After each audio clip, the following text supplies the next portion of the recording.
Hello friends, मैं आपका एक बार फिर से स्वागत करता हूं हमारे YouTube channel Prince education Jaipur में। और दोस्तों, हमने पिछले क्लास में देखा था समानता का अधिकार, जो कि था अनुच्छेद 14 से 18 के मध्य, जिसमें हमने देखे थे 17 अनुच्छेद 14, 15, 16, 17 और 18। तो आज हम देखेंगे स्वतंत्रता का अधिकार। कौन सा अधिकार? स्वतंत्रता का। ये कहाँ से कहाँ तक है? ये अनुच्छेद 19 से लेकर 22 तक है। कौन सा अधिकार है? स्वतंत्रता का अधिकार।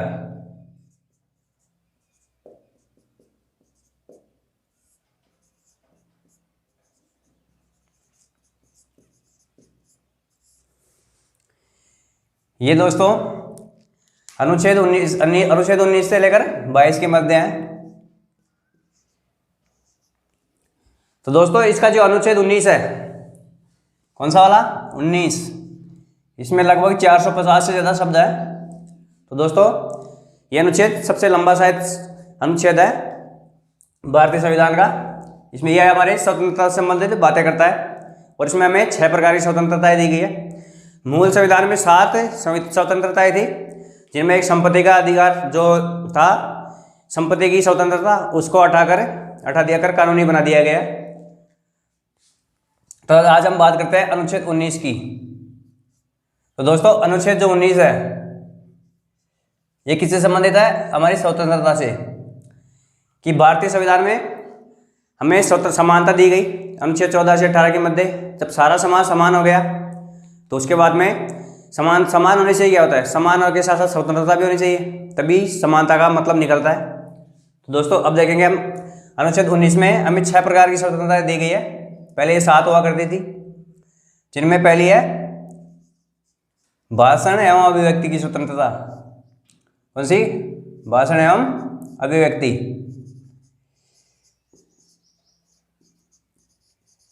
भाषण और अभिव्यक्ति की स्वतंत्रता, ये पहली है। इसके अलावा दूसरी कौन सी है? आवागमन की। इसके अलावा तीसरी निवास की।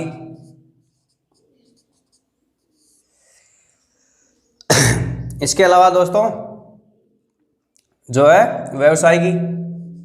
चौथी स्वतंत्रता कौन सी है? व्यवसाय। और 5वीं कौन सी है? संगठन बनाने की।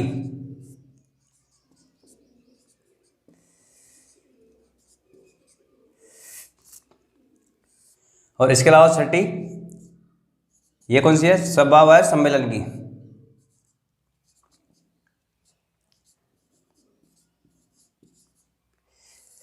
तो हमें भारतीय संविधान के अनुच्छेद 19 में, जो कि मूल अधिकारों से संबंधित है, इसमें हमें 6 प्रकार की स्वतंत्रताएं दी गई है, जिनमें पहली है भाषण एवं अभिव्यक्ति की स्वतंत्रता।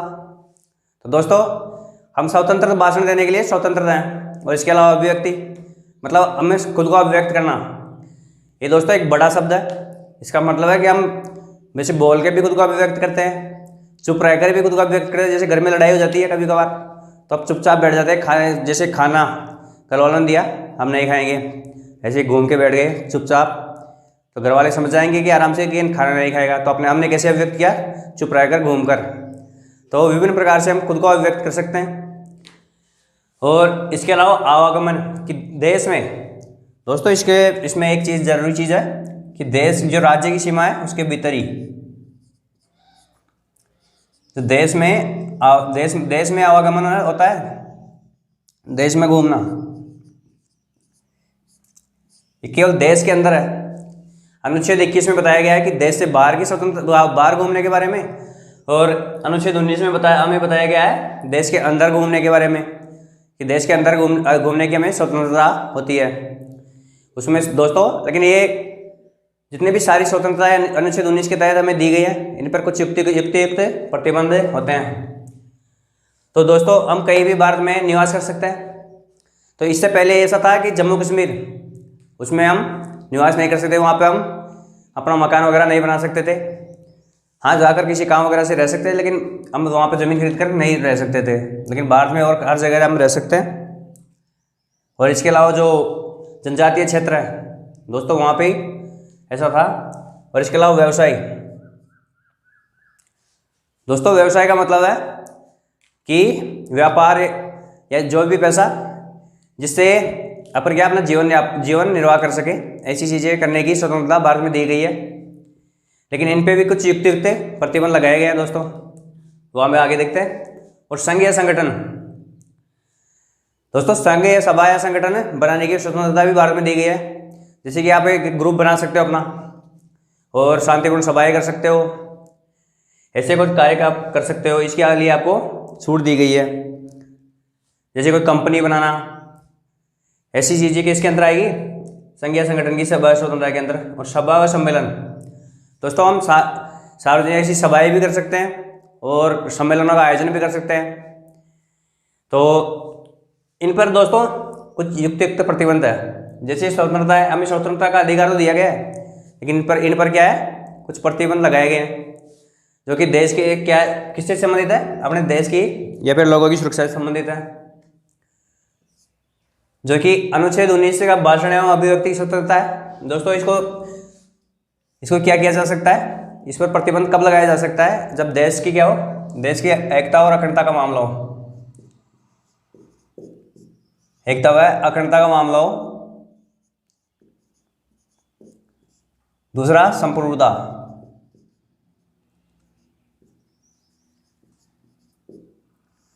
दोस्तों देश की संप्रभुता, अगर किसी के बोलने से या भाषण देने से देश की स्वतंत्रता को खतरा हो, देश की संप्रभुता को खतरा हो, तो भी इस पर प्रतिबंध लगाया जा सकता है। और इसके अलावा दोस्तों दूसरे जो विदेश से क्या है, मित्रवत संबंध रखने पर, विदेशों से मित्रवत संबंध रखने पर।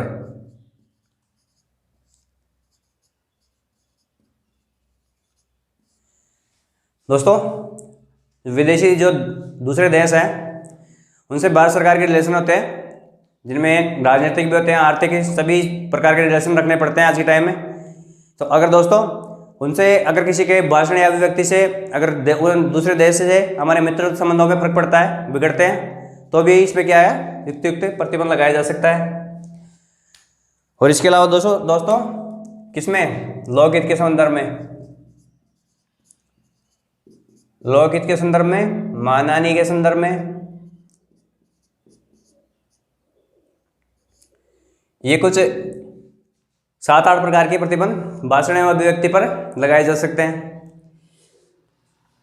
इसके अलावा दोस्तों आवागमन, हमें देश में तो कहीं भी घूम तो सकते हैं, ये स्वतंत्रता हमें दी गई है 19 में, लेकिन इसमें प्रतिबंध है कि ऐसे स्थान जहाँ पे जैसे कि ट्राइबल एरियाज होते हैं, जनजातीय क्षेत्र, जिन पर जैसे जम्मू कश्मीर, अपना अंडमान निकोबार ले लीजिए आप, वहाँ जाने को, वहाँ पे जो जनजाति है उनकी सभ्यता और संस्कृति को बनाए रखने के लिए वहाँ पर घूमने के लिए हमें परमिशन लेनी पड़ती है। और देश के कुछ संवेदनशील एरिया होते हैं जहाँ पे भी घूमने पर प्रतिबंध लगाया जा सकता है। इसके अलावा जो निवास की स्वतंत्रता, इस पर भी दोस्तों ऐसे ही प्रकार के प्रतिबंध लगाए जा सकते हैं। और व्यवसाय, दोस्तों इसमें क्या होता है, सरकार क्या कर सकती है, इस पर योग्यता संबंधी प्रतिबंध लगा सकती है। क्या कर सकते हैं, योग्यता है। देखिए दोस्तों, जैसे कि आप डॉक्टर बनना चाहते हो, आप एक हॉस्पिटल खोलना चाहते हो, तो उस व्यवसाय के लिए आपको क्या करना पड़ेगा, उसके लिए क्या करना पड़ेगा, आपको एक विशेष डिग्री लेनी पड़ेगी, MBBS वगैरह की। तो इन डिग्रियों के बिना आप क्या नहीं कर सकते, हॉस्पिटल नहीं खोल सकते। कोई भी लाइसेंस लेने वाले, जैसे कि आयुध भंडार वाले या कोई भी ऐसे कार्य, जैसे कि अपन देख सकते हैं, जैसे हथियार बनाने के काम होते हैं, तो उन पे भी क्या होता है, उनके लिए भी लाइसेंसिंग जरूरी होती है। कुछ विशेष उपलब्धियां या कुछ विशेष योग्यताएं जरूरी होती हैं, तो सरकार उन पे भी इस तरह से प्रतिबंध लगा सकती है कि वो जरूरी कर सकती है योग्यता या फिर लाइसेंसिंग वगैरह जो भी। और इसके अलावा क्या कर सकती है, इसके अलावा सरकार ये कर सकती है, जैसे कुछ विशेष, जैसे कि अपना जो क्या है हथियार,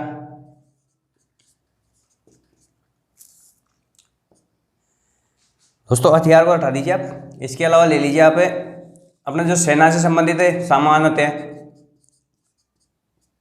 और परमाणु हथियार, और भी बहुत सारे कार्य होते हैं जिन्हें क्या है सरकार स्वयं संचालित करती है। उन्हें वो सार्वजनिक दोस्तों निजी कंपनियों को उन्हें भागीदार नहीं करती, केवल सरकार ही उन पर नियंत्रण रखती है। तो ऐसी चीज़ों पर भी वो व्यवसायिक स्वतंत्रता के आद में प्रतिबंध लगा सकती है। तो ऐसे कार्य करके। और इसके अलावा जो संघ और संगठन दोस्तों, ये क्या नहीं होनी चाहिए, ये साल लोकहित के विरुद्ध नहीं होनी चाहिए। इससे लोगों की स्वतंत्रता में बाधा उत्पन्न नहीं होनी चाहिए। तो इस आधार पर भी संघ या संगठन पर प्रतिबंध लगाया जा सकता है। और सभा और सम्मेलन, इनमें लोकहित के संदर्भ में, यातायात के संदर्भ में, तो इन पर क्या लगाया जा सकता है, प्रतिबंध लगाया जा सकता है। दोस्तों जैसे कि आप क्या कर रहे हो, सड़क पे आप सभा करने लगे, प्रदर्शन करने लगे, तो वहाँ क्या है, यातायात बाधित हो जाएगा। तो इस संदर्भ में भी पुलिस क्या कर सकती है, अगर वो देखती है कि ये उल्लंघन कर रहा है इस चीज़ों का, तो इन पर प्रतिबंध लगा जा सकता है लोकहित में। तो कुछ एक चीज़ें होती है जिनके आधार पर अनुच्छेद 19 में दी गई स्वतंत्रताओं पर प्रतिबंध लगाया जा सकता है। दोस्तों इसमें एक थी, कौन सा, 7वां, जिसे 6 बोलते हैं हम। इसमें क्या था, संपत्ति, तो संपत्ति की स्वतंत्रता थी। किसकी स्वतंत्रता थी, संपत्ति की। इस पर क्या किया गया है, इसको विलोपित कर दिया गया है।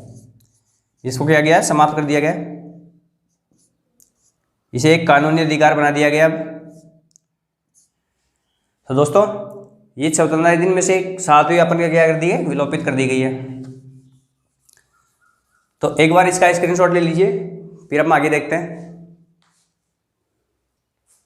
हाँ तो दोस्तों अब हम देखते हैं अनुच्छेद 20। इससे पहले अपने अनुच्छेद 19 देख लिया, अब देखेंगे अनुच्छेद 20। इसमें क्या है, अनुच्छेद 20 दोस्तों, इसमें अपराध से अपराधों के लिए दो सिद्धि से संरक्षण है। अपराध के लिए 2 सिद्धि से संरक्षण।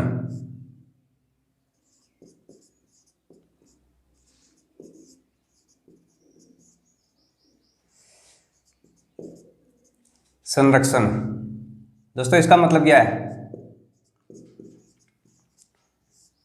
मतलब अपराध के लिए जो हमें दोषी ठहराया जाता है उसके विरुद्ध संरक्षण, ये इसका मतलब है।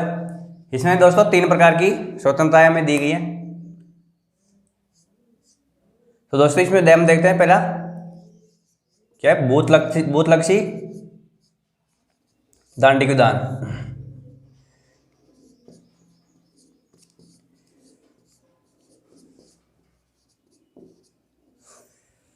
दोस्तों भूतलक्षी दांडिक विधान पहला है।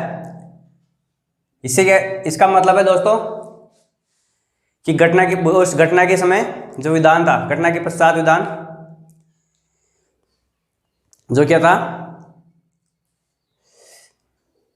मतलब जो घटना हुई है उस समय का जो दंड है उसी के आधार पर दंड दिया जाना चाहिए, ना कि जो घटना हुई उसके बाद में जो नियम कायदे बदले गए हैं उसके अनुसार दंड दिया जाए। तो इसका मतलब क्या है, भूतलक्षी विधान से प्रतिषिद्ध।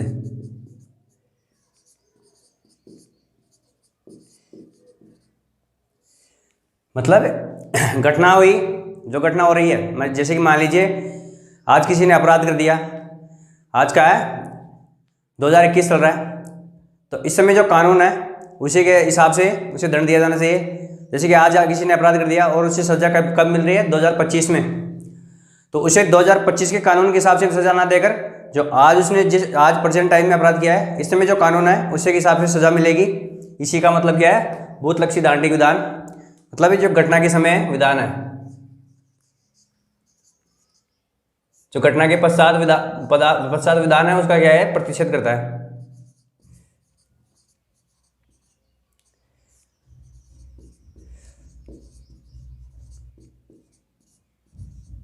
विधान का क्या करेगा, प्रतिषेध।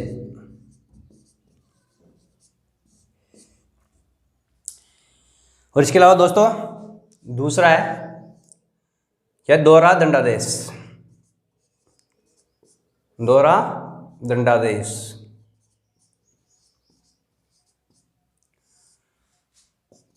ये क्या है दोस्तों? दोहरे दंडादेश का मतलब है कि एक अपराध के लिए उसको 2 सजाएं नहीं दी जा सकती। जैसे मैंने कोई अपराध किया आज के टाइम, मान लीजिए किसी को मैंने मार दिया, तो आज मुझे जो सजा कोर्ट देगा, इसी अपराध के लिए मुझे दोबारा सजा नहीं दे सकता।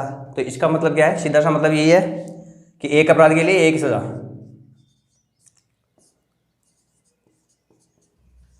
एक अपराध के लिए 2 सजाएं नहीं दी जा सकती।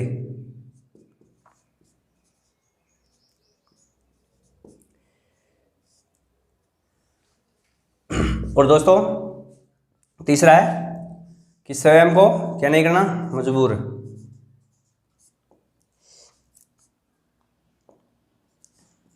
स्वयं को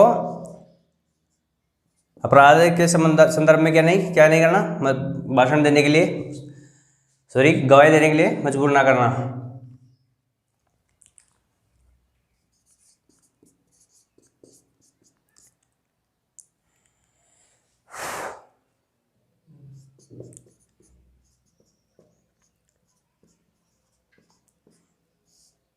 मतलब दोस्तों क्या नहीं किया जा सकता? जैसे कि आपने कोई अपराध किया है तो उसके आपको खुद के खिलाफ गवाही देने के लिए मजबूर नहीं किया जा सकता। उसके आधार पर आपको क्या नहीं दी जा सकती सजा, कि आपने जो अपराध किया है और जो आपसे जो गवाही ली जाएगी वो आप ही के खिलाफ इस्तेमाल नहीं की जा सकती। तो क्या नहीं किया जा सकता कि पुलिस आपको पकड़ के तो ले गई, लेकिन वो आपको खुद के खिलाफ गवाही देने के लिए मजबूर नहीं कर सकती। इसके संदर्भ में कुछ जैसे कि नार्को टेस्ट वगैरह होते हैं, लेकिन वो भी क्या होता है, जो स्वयं व्यक्ति होता है जिस पर अपराध का आरोप लगा है उसकी अनुमति से ही ये सारे कार्य होंगे।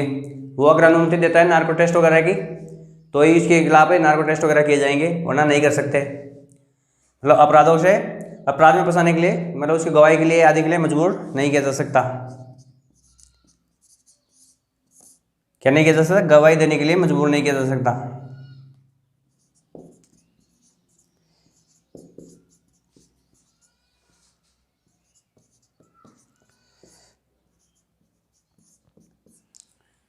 तो दोस्तों स्क्रीनशॉट ले लीजिए, फिर आगे देखते हैं। तो दोस्तों अब हम आगे देखते हैं अनुच्छेद 21। अनुच्छेद 21 दोस्तों हमें ये बताता है क्या? प्राण व दैहिक स्वतंत्रता के बारे में।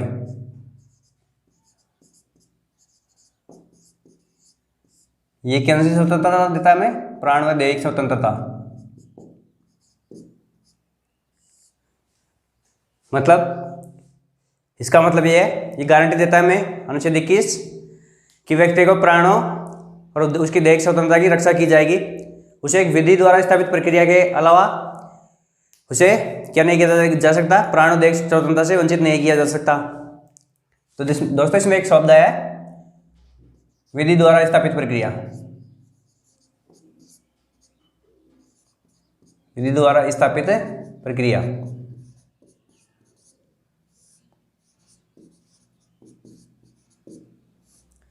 दोस्तों इसका मतलब है कि हमारी संसद जो कानून बनाएगी उसी के आधार पर क्या होगा? हमें प्राण व दैहिक स्वतंत्रता से अलग किया जा सकता है। हमें हमारे प्राण लिए जा सकते हैं, मतलब हमारे क्या किया जा सकता है? हमें मारा जा सकता है। तो दोस्तों विधि द्वारा स्थापित प्रक्रिया ये कहाँ से लिया गया? ये ब्रिटेन से लिया गया दोस्तों, हमने पहले पढ़ चुके हैं। और इसके अलावा जो विधि की उचित प्रक्रिया ये अमेरिका में अपनाई जाती है। मतलब राज्य भी कानून बनाकर व्यक्ति को प्राणों की स्वतंत्रता से अलग नहीं कर सकता, उसके प्राण नहीं छीन सकता है। तो दोस्तों इसी में एक वाद आता है कि अगर राज्य कानून बनाकर किसी इंसान के प्राण छीन सकता है तो दोस्तों ये गलत बात होगी ना। तो इसी संदर्भ में वाद आता है मेनका गांधी बनाम भारत संघ।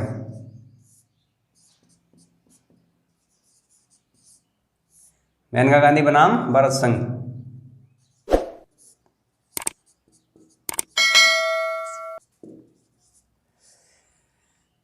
इसी वाद में दोस्तों मेनका गांधी, हम जानते हैं गांधी परिवार के एक सदस्य और ये वर्तमान विधायक भी है, सांसद है।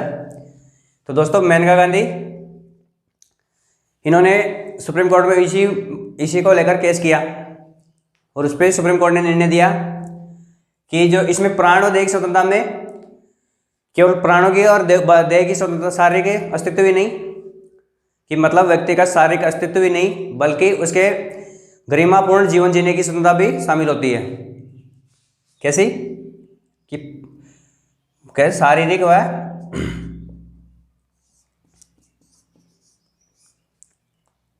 केवल शारीरिक ही नहीं अपितु क्या होगा, गरिमापूर्ण जीवन जीने की स्वतंत्रता भी इसमें शामिल है।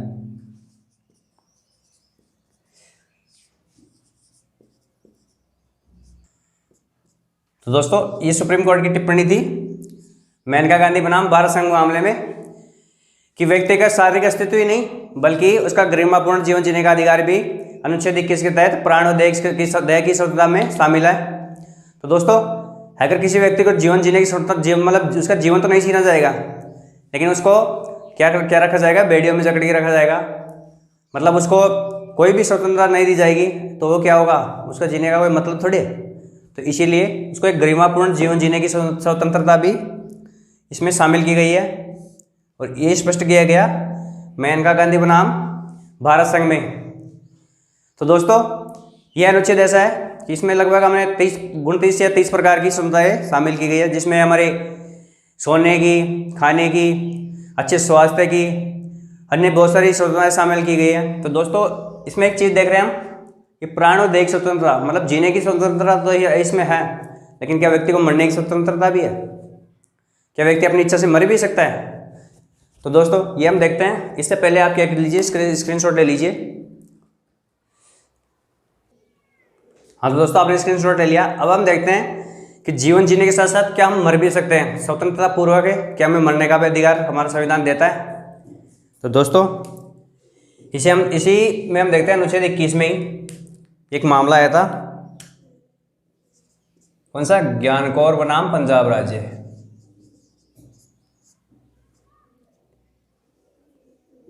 ज्ञानकौर बनाम पंजाब राज्य।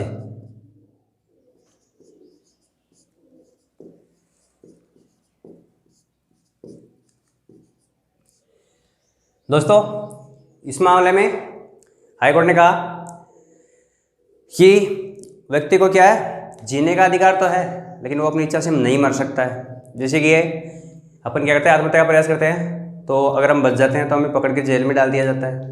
तो उस समय हाईकोर्ट ने साफ साफ मना कर दिया कि व्यक्ति को अपनी इच्छा से मरने का अधिकार बिल्कुल नहीं है, वो अपनी इच्छा से क्या नहीं कर सकता, मर नहीं सकता। इसमें सीधा सीधा मना कर दिया। इसके बाद में दोस्तों एक मामला और देखने को मिलता है, जिसमें यह आता है दोस्तों 2011 में। कब आता है? 2011 में। अरुणा शाहनवाग बनाम भारत संघ।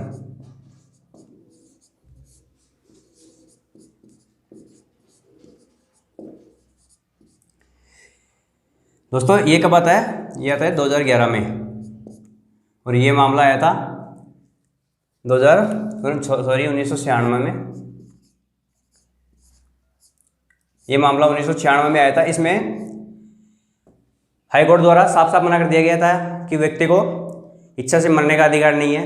अगर ये अधिकार दे दिया गया है तो इसका दुरुपयोग भी हो सकता है, इसीलिए ये अधिकार व्यक्ति को नहीं है। इसके बाद में मामला आता है अरुणा शाहनवाग बनाम भारत संघ। ये मामला दोस्तों 2011 में सामने आया था। तो अरुणा शाहनवाग जो कि एक क्या थी, नर्स, उन्हीं के एक दोस्त ने 2011 में सुप्रीम कोर्ट में मामला फाइल किया कि क्या होगा कि व्यक्ति को अगर वो इंसान जो कि बिल्कुल मरने के बाद अब जी नहीं सकता, अपनी इच्छा से जी नहीं सकता, तो क्या उसे मरने का अधिकार नहीं होना चाहिए? ये एक नर्स थी। इनके साथ क्या है, उसी दौरान एक व्यक्ति ने क्या किया, इनके साथ कुछ गलत हरकत करने की कोशिश की। तो उसी दौरान इन पर एक फंदा था, चैन का फंदा था, वो क्या लग गया, इनके गले में लग गया, और उसकी वजह से और इनके सिर में ऑक्सीजन पहुंचती थी, वो दोस्तों ब्लॉक हो गई। और आप जानते हैं ऑक्सीजन का कितना महत्व है शरीर में। तो ये कोमा में चली गई सीधे ही।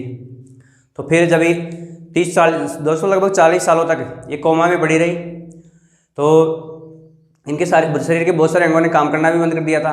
तो इन्हीं की एक दोस्त थी, उन्होंने क्या किया कि वो इनको देखकर बहुत दुखी हो रही थी, तो उन्होंने 2011 में मामला सुप्रीम कोर्ट में फाइल किया और बताया कि इनको इच्छा मृत्यु दी जाए। तो मामला क्या बनता है? इच्छा मृत्यु का।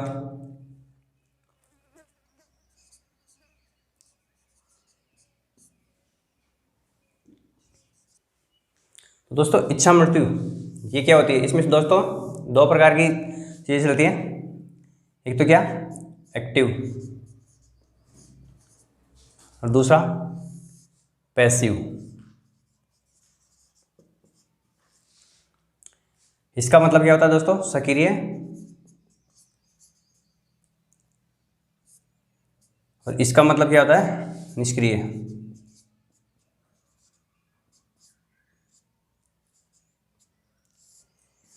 तो सुप्रीम कोर्ट ने कहा कि ऐसे हम किसी व्यक्ति को उसकी इच्छा के विरुद्ध मार नहीं सकते, उसको मृत्युदंड नहीं दिया जा सकता, उसको मारा नहीं जा सकता उसकी इच्छा के विरुद्ध, क्योंकि वो इंसान अपना निर्णय नहीं ले सकता कि मैं मरना चाहता हूँ या मैं मर सकता हूँ या नहीं।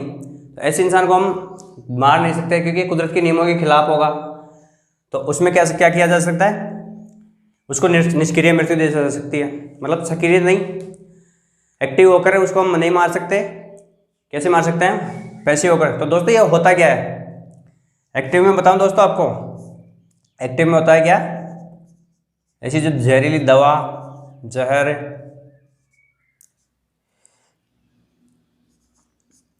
या इंजेक्शन वगैरह लगा के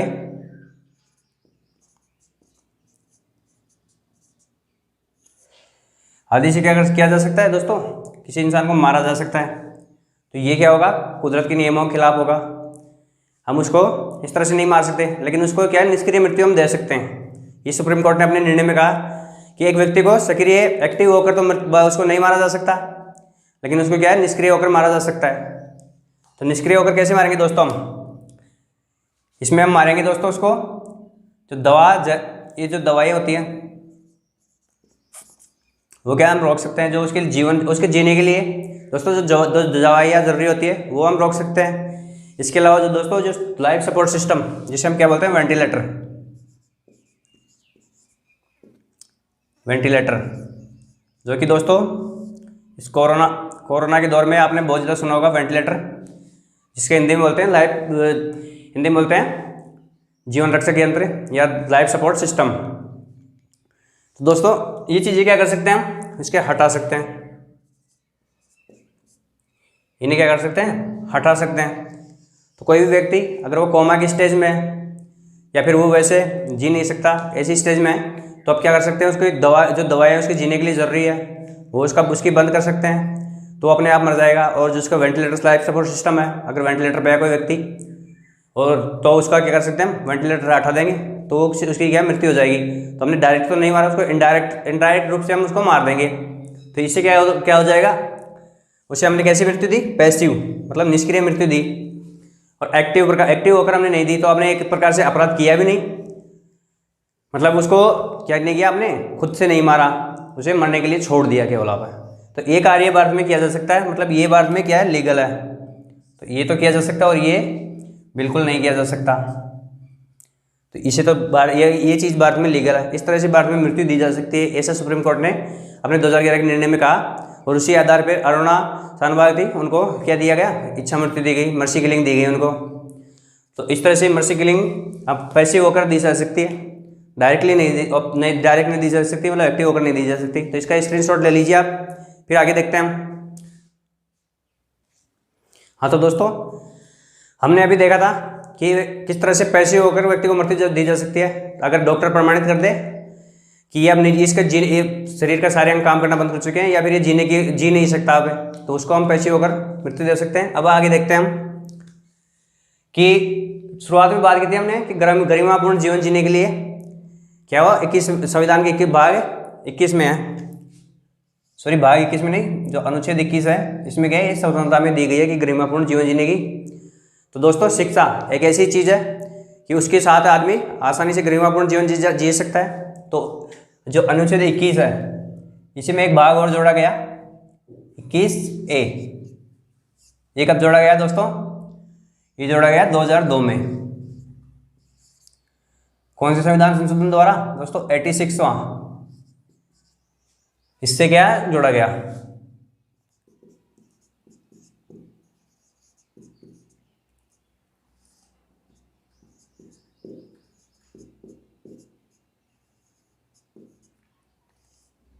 दोस्तों इसके माध्यम से क्या हुआ? जो शिक्षा का अधिकार है वो जोड़ा गया। कौन सा? राइट टू एजुकेशन एक्ट, शिक्षा का अधिकार।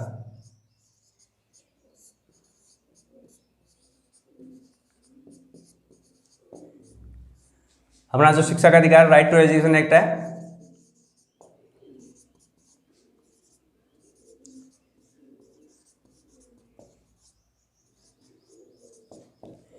तो दोस्तों राइट टू एजुकेशन एक्ट का किससे दिया गया हमें? 86वें संविधान संशोधन 2002 के द्वारा राइट टू एजुकेशन एक्ट हमें प्रोवाइड करवाया गया। और ये लागू कब हुआ दोस्तों? ये लागू हुआ 2009 में। ये क्या किया गया? पारित किया गया आरटीई एक्ट, आरटीई। ये इसी का विस्तार है, राइट टू एजुकेशन एक्ट का शॉर्ट रूप है RTE, right to education act. तो ये कब हुआ? 2009 में पारित किया गया। और ये लागू कब हुआ दोस्तों? ये लागू हुआ 1 अप्रैल 2010 से। कब है? 1 अप्रैल 2010। तो शिक्षा का अधिकार भी हमें 86वें संविधान संशोधन 2002 के द्वारा 21A के माध्यम से ये दिया गया है हमें। अब देखते हैं दोस्तों, एक बार स्क्रीनशॉट ले लीजिए। हम देखते हैं अब अनुच्छेद 22। तो 22 में क्या है? निवारक निरोध से संबंधित क्या चीज़ें हैं? तो एक बार इसका स्क्रीनशॉट ले लीजिए आप। हाँ तो दोस्तों इसमें एक चीज़ और रह गई थी कि ये जो आरटीई था, आरटीई दोस्तों, ये आरटीई कब लागू किया गया था? 2009 में। इसमें बताया गया था कि 6 से जो 14 वर्ष तक के बच्चे हैं, 6 से 14 वर्ष तक के बच्चे, इन्हें क्या दी जाएगी? निःशुल्क शिक्षा दी जाएगी। क्या दी जाएगी? निःशुल्क शिक्षा, फ्री एजुकेशन दी जाएगी इनको। ये कुछ चीज़ें थी। अब हम देखते हैं अनुच्छेद 22। जो 22वां अनुच्छेद है दोस्तों, ये क्या कहता है? ये क्या है? अपराधों से, गिरफ्तारी से निरोध के संरक्षण में।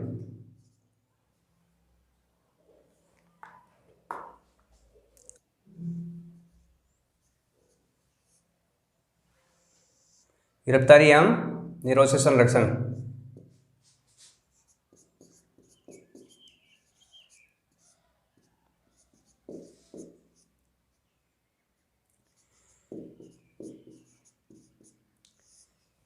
दोस्तों अनुच्छेद 22 में क्या है? हमारे जो गिरफ्तार में जो हमारे द्वारा जो अगर अपराध किया जाता है तो उसके संबंध में क्या कर सकते हैं? गिरफ्तारी से हम क्या कर सकते हैं? संरक्षण ले सकते हैं। तो अनुच्छेद 22 में जमानत वगैरह जो हम देते हैं वो उसी का संबंध किससे है? अनुच्छेद 22 से है। तो दोस्तों इसमें 2 प्रकार की चीज़ें होती हैं। एक तो दंडात्मक,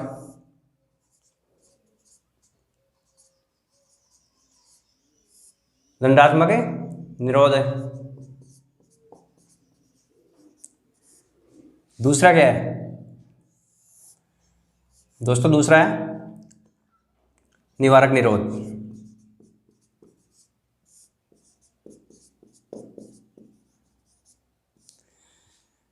दंडात्मक में दोस्तों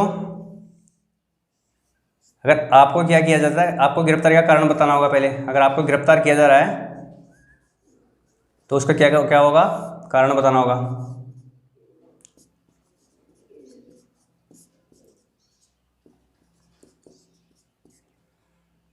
कारण बताना होगा ना। दूसरा क्या करना होगा कि आपको 24 घंटे के अंदर यात्रा का समय है उसको छोड़ दिया जाए। 24 घंटे के अंदर क्या किया जाएगा? आपको मजिस्ट्रेट, जो न्यायिक मजिस्ट्रेट है, इसके समक्ष क्या किया जाएगा? उपस्थित किया जाएगा आपको। जो भी संबंधित है, जो पास में जो मजिस्ट्रेट है उसके पास में आपको उपस्थित किया जाएगा। यात्रा के समय को छोड़ दिया जाएगा इसमें, और आपको उसके सामने प्रस्तुत करके आपको क्या किया जाएगा? जुडिशियल कस्टडी में लिया जाएगा। आपको 24 घंटे से ज़्यादा पुलिस कस्टडी में नहीं रखा जा सकता है। और आपको कस्टडी लेनी है उसकी अपराधी की, तो उसके लिए क्या किया जाएगा, जो मजिस्ट्रेट है उसके समक्ष प्रस्तुत करके आपके उसके लिए जो जुडिशियल कस्टडी है, न्याय की अभिरक्षा, वो ली जाएगी। इसके अलावा एक चीज़ और की जाएगी आपके लिए, आपको जो वकील करने का अधिकार भी दिया जाएगा। अपने बचाव में क्या किया जाएगा, वकील करने का अधिकार दिया जाएगा।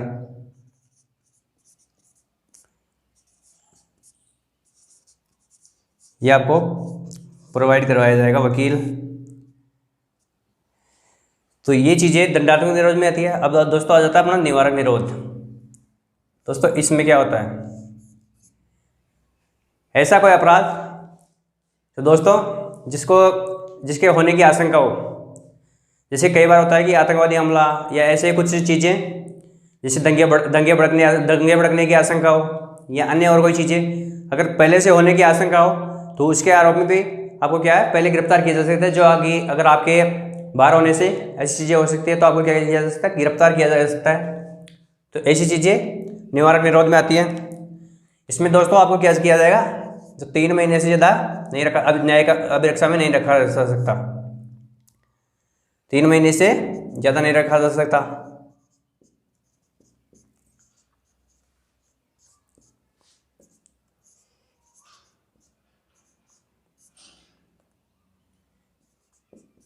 दूसरा क्या नहीं किया जा सकता दोस्तों, अगर आपको 3 महीने से ज़्यादा न्यायिक अभिरक्षा में रखा जाएगा, तो उसके लिए क्या किया जाएगा, जो मजिस्ट्रेट है, जो वकील, जो दोस्तों जो सुप्रीम कोर्ट के जो जज हैं, उनका एक पैनल गठित होगा। वो पैनल सलाह देगा, उसी सलाह के आधार पर आपको कितने समय के लिए और अगर न्यायिक अभिरक्षा में रखा जाएगा, ये चीज़ें इसमें बताई जाएगी।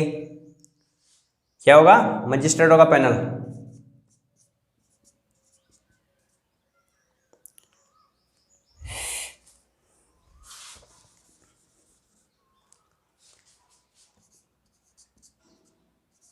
जो न्यायाधीश है,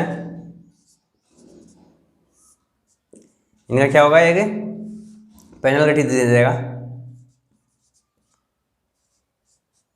ये बताएगा, ये क्या देगा, सलाह देगा। इसी सलाह के आधार पर क्या किया जाएगा, जो आपकी 3 महीने से ज़्यादा अवधि बढ़ाई जाएगी।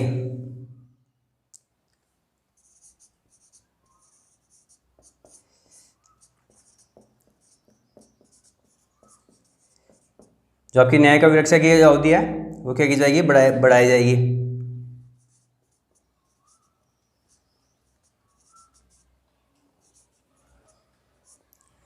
तो दोस्तों ये कुछ चीज़ें थी हमारे स्वतंत्रता के अधिकार के बारे में। तो दोस्तों ये बहुत ही महत्वपूर्ण अधिकार था हमारा, जो आज हमने देखा है, और इसमें कुछ महत्वपूर्ण बातें मैंने आपको बताई है दोस्तों। तो अब हम मिलते हैं नेक्स्ट क्लास में। तब तक अगर आपको वीडियो अच्छा लग रहा है तो क्या कीजिए, वीडियो को लाइक, शेयर एंड सब्सक्राइब कीजिए। और दोस्तों कमेंट, हर बार वीडियो में बोलना पड़ता है, लेकिन उसके बावजूद भी मैं निराश हो रहा हूँ दोस्तों, आपके कमेंट बिल्कुल भी नहीं आ रहे हैं। तो कमेंट ज़रूर कीजिए दोस्तों, उससे हमें मोटिवेशन मिलता है दोस्तों। अगर आप कमेंट नहीं करोगे तो हमें क्या है, निराश होंगे, उससे हमें मोटिवेशन नहीं मिलता है दोस्तों। अगर बिना कमेंट के हमें पता लगता रहेगा, अगर आप कमेंट करोगे तो क्या हम कैसा पढ़ा रहे हैं और क्या आपको अच्छा लग रहा है, वीडियो अच्छा लग रहा है कि नहीं। तो दोस्तों कमेंट, बहुमूल्य कमेंट जरूर कीजिए, और वीडियो को ज़्यादा से ज़्यादा लाइक, शेयर एंड सब्सक्राइब जरूर कीजिए दोस्तों। हम इस भरी गर्मी में ये पसीना दोस्तों, ये पसीना बहा रहे हैं आपके लिए, तो आप भी हमारे लिए कुछ कीजिए। आपका भी फर्ज बनता है कि आप फोकट में कोई चीज़ ना लें। आप भी लाइक, शेयर एंड सब्सक्राइब जरूर करें। Thank you very much. मिलते हैं नेक्स्ट क्लास में।